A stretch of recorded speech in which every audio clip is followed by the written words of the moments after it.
22শে জানুয়ারিও আমরা, এটা কিন্তু আমার দলের প্রোগ্রাম। আমি নিজে একটা র্যালি করব।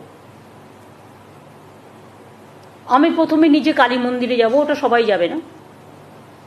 আমি মা কালীকে পুজো দিয়ে হাজরা থেকে সর্বধর্মের মানুষকে নিয়ে মিছিল করে পার্ক সার্কাস ময়দানে গিয়ে আমরা একটা মিটিং করব। মা কালীকে ছুঁয়ে মন্দির, মসজিদ, গুরুদ্বারা, ওখানে অনেক গির্জাও আছে, সব কিছুকে ছুঁয়ে সব ধর্মের মানুষকে নিয়ে আমরা একটা র্যালি করব। এবং আমি তৃণমূল কংগ্রেসের পক্ষ থেকেই র্যালিটা করব।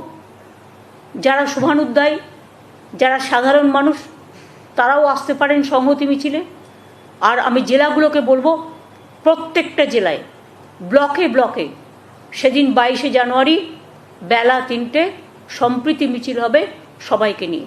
এটা আমার দলের